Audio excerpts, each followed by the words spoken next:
مغفرت کا ہو گیا سامان پھر، در بدر کی خاک کتنی چھان لی، لوٹ آ رب کی طرف نادان پھر، مغفرت کا ہو گیا سامان پھر۔ بسم اللہ الرحمن الرحیم، الحمدللہ حمد الشاکرین، والصلاة والسلام علی المبعوث رحمۃ للعالمین، نبینا و حبیبنا محمد وعلی آلہ وصحبہ اجمعین۔ ناظرین، ایک ایسے مقدس اور مبارک مہینے میں جس کے آخری اور قیمتی عشرے میں ہم داخل ہو چکے ہیں، جس کی ہر گھڑی ہر لمحہ انتہائی اہمیت کا حامل ہے، اور جس عشرے میں ایک ایسی عظیم رات ہے جس کو لیلۃ القدر کہا جاتا ہے، جو خیر من الف شہر ہے۔ یہ وہ مہینہ ہے جس کے آغاز ہی میں جنت کے دروازے کھول دیے گئے، جہنم کے در بند کر دیے گئے، اور ہر رات میں بندگان خدا کو جہنم سے آزادی کے پروانے تقسیم کیے جا رہے ہیں۔ ایسے مقدس اور مبارک مہینے کی ان معطر ساعتوں میں جب بندوں کی سننے، بندوں کو دینے، بندوں کو نوازنے، بندوں کو عطا کرنے کے لیے اللہ خالق و مالک کائنات آسمان دنیا پر نزول فرما چکے، پیغام ٹی وی پر آپ کا ہوسٹ حافظ زین العابدین علوی برکات رمضان سحر ٹرانسمیشن میں آپ کو خوش آمدید کہتا ہے۔ اہلا و سہلا مرحبا۔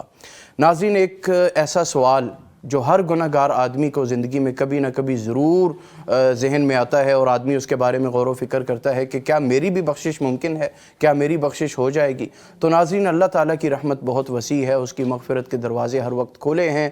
اللہ تعالیٰ نے قرآن مجید میں ارشاد فرمایا، یا عبادی الذین اسرفوا علی انفسہم لا تقنطوا من رحمت اللہ ان اللہ یغفر الذنوب جمیعا۔ اور بالخصوص یہ رمضان المبارک کا مہینہ، یہ توبہ اور استغفار کا مہینہ ہے، اللہ تعالیٰ کے قرب حاصل کرنے کا مہینہ ہے۔ آج اس کے بارے میں ہم جاننے کی کوشش کریں گے۔ اسٹوڈیوز میں بڑے پیارے مہمانان گرامی موجود ہیں، ان کا تعارف کروانے سے پہلے UAN نمبر جو اب آپ کو یاد ہو چکا ہوگا دہرا دیتا ہوں، 042111700000۔ اس کے ساتھ ساتھ ہمارا واٹس ایپ نمبر ہے 0321565200۔ میسیج کے ذریعے، کال کے ذریعے مفتیان کرام سے، علماء دین سے آپ اپنے مسائل کا حل جان سکتے ہیں۔ اس کے ساتھ ساتھ پیغام کے بارے میں محبت کا اظہار کر سکتے ہیں، اس کے ساتھ ڈونیشنز کر سکتے ہیں۔ ناظرین، اسٹوڈیوز میں ہمارے ساتھ آج پرسنالٹی موجود ہیں، جماعت کے مایہ ناز خطیب حضرت قاری عبدالحفیظ فیصل آبادی رحمہ اللہ کے فرزند ارجمند حضرت مولانا قاری مصباح الحفیظ صاحب وہ موجود ہیں۔ قاری صاحب السلام علیکم ورحمۃ اللہ۔ السلام ورحمۃ اللہ وبرکاتہ۔ کیسے مزاج؟ ماشاءاللہ خیر و عافیت سے۔ الحمدللہ۔ آپ کی تشریف آوری کا شکریہ۔ اس کے ساتھ ساتھ اس شو کی جان اور اس شو کے میزبان جناب حضرت مفتی محمد نعمان فاروقی صاحب مصنف ہیں اور فہم دین کی روشنی اس سحر ٹرانسمیشن میں بخیرتے ہیں، وہ بھی موجود ہیں۔ مفتی صاحب السلام علیکم ورحمۃ اللہ۔ وعلیکم السلام ورحمۃ اللہ۔ کیسے مزاج؟ اللہ و کا عافیت شکر، سے۔ الحمدللہ۔ ناظرین، ایک اور شخصیت موجود ہیں جن کو آپ اکثر سوشل میڈیا پر دیکھتے ہیں، پیغام ٹی وی کے ڈائریکٹر ہیں، ڈیجیٹل میڈیا کے، اس کے ساتھ ساتھ کالم نگار ہیں، اس کے ساتھ ساتھ ریسرچ اسکالر ہیں، اور ولاگز وغیرہ کرتے ہیں اور آپ کو حالات حاضرہ کے بارے میں رہنمائی دیتے ہیں۔ فضیلت الشیخ جناب حافظ محمد یوسف سراج صاحب حفظہ اللہ۔ السلام علیکم ورحمۃ اللہ۔ وعلیکم السلام۔ محترم یوسف بھائی، کیا حال ہے؟ الحمدللہ، ٹھیک ٹھاک ہے ماشاءاللہ، خیر و عافیت سے۔ آپ کی آمد کی ہمیں بے حد خوشی ہے۔ گفتگو کا آغاز ہم آپ سے کرتے ہیں، فرمائیے گا کہ انسانی جسم میں اس دل کی کیا حیثیت ہے؟ زین بھائی، دل اور دماغ یہ دونوں بڑی اہمیت کے حامل ہیں۔ میڈیکلی بھی اگر دیکھا جائے تو یعنی دل کی اہمیت بہت زیادہ ہے۔ اسلامک لٹریچر میں یہ ایک عجیب بات ہے کہ آپ جب بھی دیکھیں گے، قرآن مجید کی آیات کو دیکھ لیں، نبی علیہ السلام کے فرامین مقدسہ کو دیکھ لیں، تو زیادہ تر انسان کی کیفیت کا مدار دل پر رکھا گیا ہے، دل کو مخاطب کیا گیا ہے، دل کے بارے میں بڑی بات کی گئی ہے۔ اس پر کچھ ہمارے بعد کے اسکالرز کو کہنا بھی پڑا کہ یہ میڈیکل سائنس جو ہے وہ دماغ کی بات کرتی ہے کہ دماغ حکمران ہے انسانی جسم کا، تو یہ پھر کیوں قرآن مجید میں اور احادیث مبارکہ میں دل کا تذکرہ ہے؟ اس کے کئی جواب دینے کی کوشش بھی کی گئی۔ ہمارے ایک بہت بڑے اسکالر ہیں جو ڈیبیٹ کرتے ہیں اسلام کی طرف سے، تو انہوں نے اس کا جواب ایک یہ دیا کہ چونکہ یہ ایک عربوں کا محاورہ ہے تو اس کے تحت جہاں دل کہا جاتا ہے مراد اسے دماغی ہوتی ہے، لیکن اب جو سائنس کی جدید ریسرچ سامنے آئی ہے انہوں نے یہ اب بتا دیا ہے کہ دل جو ہے اس کا اپنا ایک مقام ہے، یہ اپنا ایک بڑا سینٹرل اس کی حیثیت مادی اعتبار سے بھی ہے، روحانی اعتبار سے تو خیر اس کی ہم بات کر لیں گے، لیکن اس کا اپنا ایک دماغ ہے دل کا. جتنے نیورانز دماغ جو اپنے جسم کو بھیجتا ہے، احکامات بھیجتا ہے، اور جتنا تابع یہ جسم انسانی دماغ کے، اس سے کہیں زیادہ دل کی حکمرانی ہوتی ہے. ایون دل بعض اوقات دماغ پر بھی حکمران ہوتا ہے. اسی لیے شاید شاعر بھی کہتا ہے اچھا ہے دل کے پاس رہے پاسبان عقل، لیکن کبھی کبھی اسے تنہا بھی چھوڑ دے. واہ. تو بہرحال دل میڈیکل کے اعتبار سے، جسمانی اعتبار سے تو اب ثابت ہو ہی گیا، اور اس سے ایک بہت بڑا یعنی ہمیں یہ بھی اندازہ ہوتا ہے کہ بعض اوقات جب ہم کوئی عصری تقاضوں کے تحت کچھ سوچتے ہیں کہ شاید ہمارے قرآن میں یا حدیث میں یا لٹریچر میں جو بات کی گئی ہے اس کو ہم بدل لیں، تو ہمیں بدلنا نہیں چاہیے، ہمیں اس پر ہی غور کرنا چاہیے. سائنس دیکھیں ترقی کر رہی ہوتی ہے، اسلام نے جو ہمیں دیا ہے وہ ہمارے خالق نے دیا ہے، اور ہمارے خالق کا جو علم ہے وہ حتمی ہے. سائنس انسانوں کا علم ہے، وہ کبھی وبا تک پہنچ جاتے ہیں، کبھی دیر لگتی ہے. تو اس معاملے میں بھی جب ہم نے اس کے معنی الگ کرنے کی کوشش کی تو پتہ چلا کہ وہ غلط روش تھی. صحیح روش یہ ہے کہ قرآن نے اگر یا ہماری حدیث نے دل کی بات کی ہے تو آج سائنس بھی مانتی ہے کہ دل کا مقام اور دل کی اہمیت اپنی جگہ ہے. میرے خیال اتنی بات کافی ہے، باقی مزید انشاءاللہ. بالکل ٹھیک ہے. مفتی صاحب موجود ہیں، لیکن اس سے پہلے ہم محترم قاری مصباح الحفیظ صاحب سے استفادہ کریں گے. آج موجود ہیں ہمارے سیٹ پر. محترم قاری صاحب ہمیں کچھ سنائیے، کوئی حمد، کوئی نعت اپنی خوبصورت آواز میں. جی السلام علیکم ورحمۃ اللہ وبرکاتہ. وعلیکم السلام ورحمۃ سب سے پہلے تو میں پیام ٹی وی کا آپ لوگوں کا مشکور ہوں کہ آپ نے مجھے دعوت دی، اور بہت زیادہ مشکور ہوں. آپ کا شکریہ، آپ نے پیغام ٹی وی کو وقت دیا. اللہ پاک آپ لوگوں کو آباد رکھے، شاد رکھے. اس چینل کو جس طرح بلائی کی باتیں، اچھائی کی باتیں جس طرح لوگوں تک پہنچ رہی ہیں، اسی طرح میں امید کرتا ہوں کہ انشاءاللہ پہنچتی رہیں گی. انشاءاللہ. اللہ پاک اس چینل کو بھی اللہ پاک دن دگنی رات چوگنی ترقی عطا فرمائے. آمین. میں کہتا ہوتا ہوں ایک ممبر مسجد والا ہے جہاں آپ واز کرتے ہیں، تبلیغ کرتے ہیں، اس کی اپنی اہمیت ہے. یہ بھی ایک ممبر ہے، اس سے بھی کتاب و سنت کی دعوت لوگوں تک پہنچتی ہے، قرآن گونجتا ہے، حدیث کا فہم جو ہے وہ روشن ہو رہا ہے. بالکل ماشاءاللہ.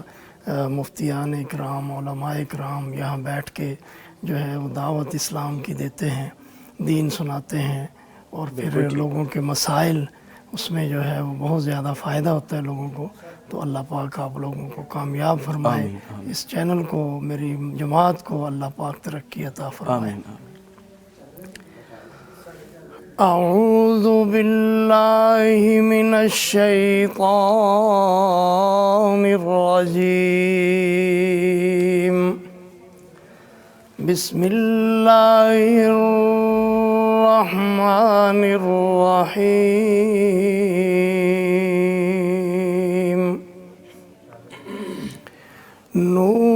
نون والقلم وما يسطرون. ما أنت بنعمة ربك بمجنون. وإن لك لأجرا غير ممنون. وإنك لعلى خلق عظيم. صدق اللہ مولانا العظیم. حضرت قاری عبدالحمید صاحب کی یاد تازہ ہو گئی ہے. جی محترم یوسف سراج بھائی، آپ نے سنا ہوگا قاری صاحب کو، کیا خوبصورت قرآن. زین بھائی، میں اپنی بڑی سعادت سمجھ رہا ہوں کہ قاری صاحب، قاری مصباح الدین صاحب ہمارے پاس موجود ہیں. یعنی قاری عبدالحفیظ صاحب کو جاننے والا کوئی ایسا شخص نہیں ہو سکتا جس کا دین سے تعلق ہو، قرآن سے تعلق ہو، صحابہ کرام سے اسے کو محبت ہو، اور وہ قاری صاحب کو نہ جانتا ہو. خطیب ایشیا مسلک کی کوئی بات نہیں ہے اس میں، کوئی یعنی دین سے جس کا تعلق ہے، اور اس قدر خوبصورت ان کی آواز، اور اس قدر میٹھا لہجہ، اور صحابہ کرام کے تذکرے، سیدہ عائشہ کے تذکرے، قرآن کی تلاوتیں. مجھے تو یعنی وہ جو شروع میں کبھی قاری صاحب کی سنتے تھے تلاوتیں، تقریریں، تو اللہ تعالیٰ برکت دے قاری صاحب کو، ساری یاد تازہ ہوگی، اور وہ سحری کے وقت میں اللہ تعالیٰ اللہ تعالیٰ ان کی روح کو جنت میں سرشار کرے، اللہ تعالیٰ درجات بلند کرے، اللہ قاری صاحب کو ہمت عطا فرمائے۔ بالکل وہ نیک باپ کے نیک بیٹے ہیں۔ بالکل ٹھیک ہے، بالکل ٹھیک۔ جی محترم قاری صاحب۔ تنگی وقت میں جب بھی گھبراتا ہوں، میرے کریم میں تیرا ہی در کھٹکھٹاتا ہوں، مان لے یا نہ مانے یہ تیری مرضی ہے، فقط میں تجھ ہی کو بلاتا ہوں۔ تنگی وقت میں جب بھی گھبراتا ہوں۔ چلیں جی آگے۔ سبحان اللہ۔ نعت بھی کوئی سنائیے ہمیں، نعت رسول مقبول صلی اللہ علیہ وسلم۔ جس راہ سے میرے نبی گزرے وہ پتھر بول پڑے، سبحان اللہ۔ جس راہ سے میرے نبی گزرے وہ پتھر بول پڑے، درختوں نے گواہیاں دیں اور جانور بول پڑے، خنجر لے کر آیا تھا، خنجر لے کر آیا تھا، قتل نبی کے ارادے سے، گنگ جو رہی تھی زباں اس کی تو خنجر بول پڑے۔ بو بکر و نبی جب غار میں تھے، بو بکر و نبی جب غار میں تھے، مکڑی نے بنایا جالا کبوتر بول پڑے۔ بو جہل جو مٹھی میں، بو جہل جو مٹھی میں کنکر لے کر آیا تھا، چپ جو رہا بدبخت وہی تو کنکر بول پڑے۔ ہوگی ہماری بخشش بھی، ہوگی ہماری بخشش بھی، ہوگی ہماری شفاعت بھی، محشر کے دن محشر میں جب میرے پیمبر بول پڑے۔ سبحان اللہ، سبحان اللہ، ماشاء اللہ، صلی اللہ علیہ وسلم۔ کیا خوبصورت کلام ہے۔ ایک کالر ہیں، السلام علیکم ورحمۃ اللہ، محترم اکرم صاحب سرگودا سے۔ جی محترم اکرم صاحب۔ جی جی فرمائیے، کیا پوچھنا چاہیں گے، کیا سوال ہے آپ کا؟ میں یہ پوچھنا چاہ رہا ہوں کہ زکوٰۃ رشتہ داروں میں کس کو نہیں لگتی، کس کو؟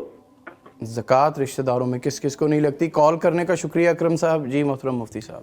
جی اولاد کو نہیں دے سکتے زکوٰۃ، ٹھیک، اور والدین کو نہیں دے سکتے۔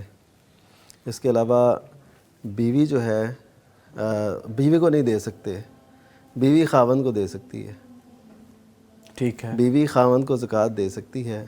اسی طرح باقی سارے رشتہ داروں کو دی جا سکتی ہے، اور اگر اپنے ننھیال کو دیں اس میں بھی بڑا اجر ہے۔ نبی صلی اللہ علیہ وسلم نے حضرت میمونہ رضی اللہ تعالیٰ عنہ سے فرمایا تھا، جب انہوں نے غلام آزاد کیا تو آپ نے فرمایا کہ اس کو اپنے اخوال میں یعنی اپنے ننھیال میں دے دیتی تو تمہیں دوہرا اجر ملتا، سبحان اللہ، وہ زیادہ اجر تھا۔ تو اسی طرح حضرت عمر رضی اللہ تعالیٰ نے ایک دفعہ زمین وقف کی تو آپ نے کہا کہ اس کو اپنے چچا زاد یعنی جو آپ کے ددیالی رشتہ دار ہیں ان میں کر دیں۔ تو یعنی دونوں کا خیال رکھنا ہے، تو جس کو بھی دی جا سکتی ہے دے دیں، لیکن یہ ہے کہ یہ اولاد کو اور اولاد والدین کو نہیں دے سکتی۔ بالکل ٹھیک۔ یعنی اصول مفتی صاحب نے بیان فرمایا نا کہ اصول ہے کہ جو آپ کے زیر کفالت لوگ ہیں نا، جی بالکل، یعنی ان کو ظاہر آپ پھر زکوٰۃ نہیں دے سکتے۔ بالکل ٹھیک ہے۔ محترم یوسف سراج صاحب، دل کی حیثیت کے حوالے سے آپ نے بڑی خوبصورت ابھی گفتگو کی۔ قرآن کریم کی ایک آیت ہے، ان السمع والبصر والفؤاد کل اولئک کان عنہ مسئولا۔ اس آیت کریم کا ترجمہ اور اس کی ذرا وضاحت فرما دیجیے گا۔ اس آیت مبارکہ میں جی ایک بہت بڑا اسلام کا اصول بیان کیا گیا ہے، اور اگر ہم غور کریں تو وہ جو سارا جو اسلام ہے اور اس کی خوبصورتی ہے، اور جس قدر ایک احتیاط کے ساتھ اور توجہ کے ساتھ ایک انسان کو زندگی گزارنی چاہیے، اور اس سے جو پھر فائدے حاصل ہوتے ہیں وہ اس آیت میں ہمیں